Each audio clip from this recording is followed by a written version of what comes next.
Assalamualaikum, anak-anak yang saya banggakan dan saya rindukan, terutama anak kelas 10, IPS dan IPA. Sekarang gimana kabarnya? Mudah-mudahan alhamdulillah sehat walafiat. Anak-anak yang saya banggakan, yang saya rindukan, sekarang alhamdulillah sudah waktunya sekarang belajar ekonomi di pagi yang cerah ini. Sebelum ke materi, saya ingin kenalkan dulu pengajar guru ekonominya. Kalau saya ngajar di kelas 10 IPS. Kemarin yang ngajar yang IPA adalah Pak Rudi, yang saya IPS. Mau tidak mau, suka tidak suka, harus senang sama pelajaran ekonomi. Pelajaran ekonomi menyenangkan. Dan saya kenalkan dulu gurunya. Nama saya panjang dan tidak singkat ya. Cukup Asminingati. Alamat saya Barat Polres. Ini yang ngajar di EPS 1, 2, 3, dan 4. Mungkin sudah kenal nama saya. Dan juga saya di sini ngajar ekonomi. Mungkin Anda di SMP diajari kenal pelajaran ekonomi. Yang saya jelaskan adalah sekarang KD-nya, kompetensi dasarnya, yaitu menganalisis masalah ekonomi dan sistem ekonomi. Mungkin Anda tahu masalah ekonomi banyak macam. Nanti saya jelaskan di bab ini. Sekarang KD-nya mengidentifikasi masalah ekonomi dan sistem ekonomi. Masalah ekonomi mungkin Anda pernah merasakan masalah ekonomi banyak, ruang lingkup besar. Saya ambil yang kecil saja. Dalam menjaga kelangsungan hidup, manusia dihadapkan pada permasalahan ekonomi, pasti itu. Apakah Anda pernah mengalami masalah ekonomi? Yang jelas pasti mengalami. Contoh yang konkret aja, misalnya Anda ingin membeli sepatu dan tas. Oleh karena keterbatasan dana, Anda hanya mampu membeli salah satu saja. Contohnya beli tas saja, itu masalah ekonomi yang ringan-ringan saja. Dan dua lagi, masalah Indonesia ini masalah COVID Corona ya. Juga termasalah masalah ekonomi yang ada di Indonesia. Contohnya, jadi penghasilan biasanya enak, lancar, terkadang ada penurunan penghasilan. Karena apa? Karena terjadilah masalah ekonomi, yaitu COVID-19.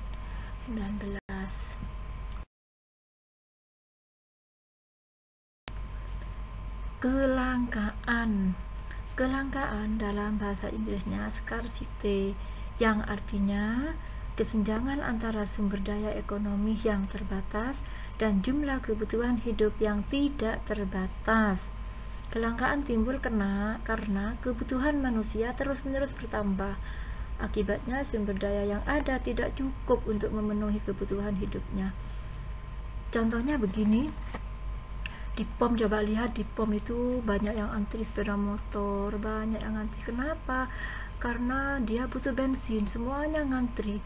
Karena permintaan banyak, jumlah produksinya sedikit, jadi terjadilah kelangkaan. Contoh konkret lagi, kamu minyak tanah, kamu cari di mana-mana sulit didapat, ada cuma sulit yang didapat. Misalnya untuk kebutuhan, ada yang orang pedesaan masih memakai kompor pakai minyak tanah, jadi caranya itu sulit sekali mencari. Sekarang nyari di mana-mana sulit, sehingga terjadilah kelangkaan. Sekarang masalah kelangkaan disebabkan oleh faktor-faktor berikut. 1. Keterbatasan sumber daya alam. Lingkungan alam menyediakan sumber daya yang melimpah. Indonesia itu subur, kaya dengan sumber daya alam. Kebutuhan manusia akan tetapi jumlah sumber daya alam semakin berkurang akibat sifat manusia yang sangat serakah. Itu sumber daya alam, keterbatasan. 2. Perbedaan letak geografis. Letak geografis yang berbeda menyebabkan sumber daya menjadi tidak merata. Ada yang daerahnya subur, ada yang kaya, ada yang tandus, dan bermacam-macam, tidak sama antara satu dengan yang lain. 3. Ketidakseimbangan pertumbuhan penduduk. Menurut Robert Malthus, pakar demografi, ahli ekonomi yaitu dari Inggris, laju pertumbuhan penduduk lebih cepat daripada laju pertumbuhan produksi. Jika bertambahnya jumlah penduduk yang cepat tidak diikuti dengan hasil produksi, akan menyebabkan kebutuhan manusia yang beragam tidak terpenuhi. 4. Kemampuan produksi yang sangat rendah. Ini gambarnya ya. Keterbatasan produksi disebabkan karena apa? Karena kemampuan sumber daya manusia yang digunakan dalam kegiatan produksi waktu dulu yaitu sapi. Sapi itu tradisional ya, sekarang sudah canggih, pakai mesin bajak sudah. 5. Perkembangan teknologi yang sangat lambat. Teknologi yang digunakan produsen dalam produksi tidak sebanding dengan pertumbuhan penduduk. Tuh masalahnya, jadi lambatnya perkembangan dan penerapan teknologi menyebabkan tidak terpenuhinya kebutuhan manusia. Terjadinya bencana alam. Bencana alam merupakan faktor alam yang bisa mempengaruhi kebutuhan hidup. Contohnya, banjir. Kenapa kok terjadi banjir? Karena faktor manusia yang kurang bertanggung jawab. Semuanya ditebang dan sebagainya. Contoh apa lagi penghambatnya? Yaitu angin, terus cuaca dan sebagainya. Sekarang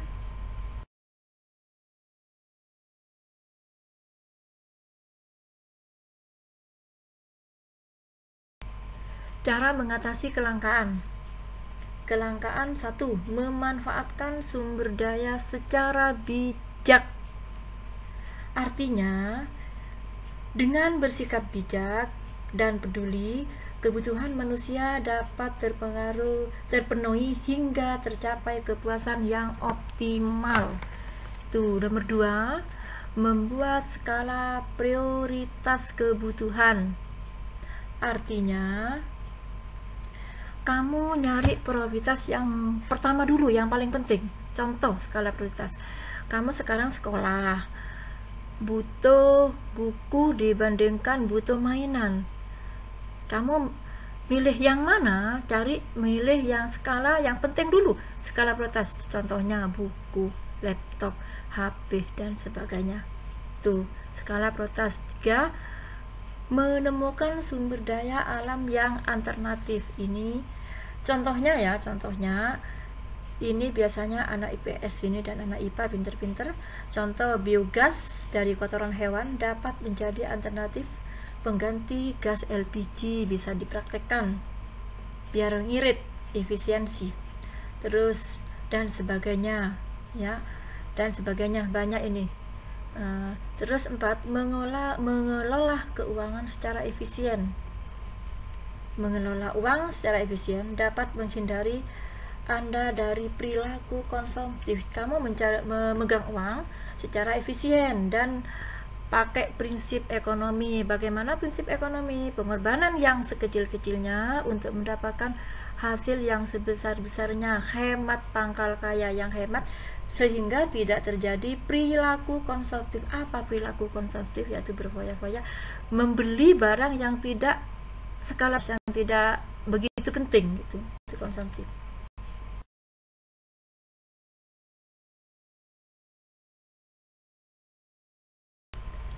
Kebutuhan dan macamnya. Kebutuhan yang disebut kebutuhan, segala sesuatu yang diperlukan manusia dalam rangka mempertahankan kelangsungan hidup guna mencapai taraf hidup sejahtera. Mengapa kebutuhan timbul dan terus berkembang? Anda tahu kebutuhan? Yang namanya kebutuhan banyak sekali, makanya saya terangkan nanti kebutuhan menurut macam-macamnya.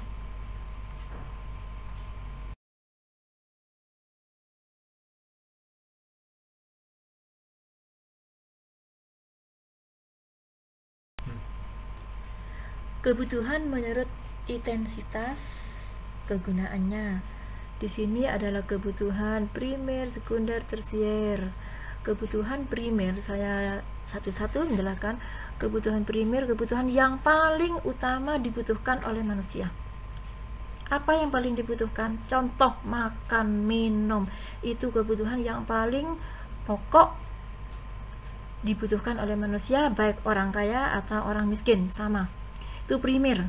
Kebutuhan sekunder, setelah primer terpenuhi, baru kebutuhan sekunder. Contohnya, sekunder HP, setelah makan minum terpenuhi baru punya HP. Tersier, kebutuhan yang sangat mewah. Setelah primer terpenuhi, sekunder terpenuhi, baru kebutuhan mewah. Kebutuhan yang sangat mewah contohnya apa? Intan, berlian, villa. Punya pesawat, kamu punya pesawat berarti mudah-mudahan anak IPS dan anak IPA kebutuhan tiga-tiganya terpenuhi semua, primer, sekunder, dan tersier. Kebutuhan yang sangat mewah. Kalau kemewah itu biasanya punya pesawat, kamu punya pesawat, tapi nyari dulu, jangan pesawat dibeli dulu, nyari lapangannya dulu, buat lapangan baru kamu beli pesawat. Itu kebutuhan tersier. Tuh. Kebutuhan menurut waktu dan sifat, bentuk, waktu, dan sifat. Kebutuhan jasmani dan kebutuhan rohani. Kebutuhan jasmani yaitu kebutuhan fisik seperti menjaga kesehatan, penampilan, dan sebagainya. Kalau kebutuhan rohani berkaitan dengan supaya manusia memperoleh kepuasan batin. Contohnya mendengarkan ceramah agama, itu kebutuhan jasmani. Dan mendengarkan lagu-lagu, biasanya kamu susah mendengarkan lagu senang, termasuk kebutuhan rohani. 3. Kebutuhan menurut subjek dan membutuhkan. Kebutuhan individu dan kebutuhan kelompok. Kebutuhan individu diartikan kebutuhan yang inginnya setiap orang tidak sama. Contoh sekarang, kalau seorang petani dia membutuhkan cangkul. Kalau seorang mahasiswa dia membutuhkan laptop. Itu kebutuhan individu. Kebutuhan kelompok atau kolektif diartikan kebutuhan sekelompok orang secara bersama-sama. Ya, kebutuhannya bersama-sama. Contoh, membuat masjid, membuat jembatan, membuat jalan, dan sebagainya. Semuanya itu kebutuhan masyarakat. Kebutuhan menurut waktu. Waktu, kebutuhan sekarang, dan kebutuhan masa yang akan datang. Kebutuhan sekarang saya bahas kebutuhan yang harus dipenuhi pada saat sekarang dan tidak dapat ditunda. Contoh, kamu sakit, perlu obat, harus minum. Itu kebutuhan sekarang. Kebutuhan yang akan datang berkaitan dengan pemenuhan kebutuhan pada masa yang akan datang. Contohnya, kamu sekarang menabung. Jangan seperti tadi orang berkonsumtif ya. Pakailah prinsip ekonomi, hemat pangkal kaya, menabung sehingga masa depannya enak. Nah, biar tidak sepi, gimana kalau kita nyanyi-nyanyi bersama? Semuanya nyanyi ya, biar tidak sepi. Yuk, mulai. Sedang apa, sedang apa, sedang apa sekarang? Sedang belajar buku ekonomi menyenangkan. Ayo, ayo, ayo, ayo, ayo, ayo, semangat. Tingkatkan kompetensi demi anak-anak bangsa. Ya, karena waktunya sudah habis. Jangan bosan belajar ekonomi, karena ekonomi ikhlas berbagi. Semangat belajar ekonomi, sehat walafiat, selamat dunia dan akhirat.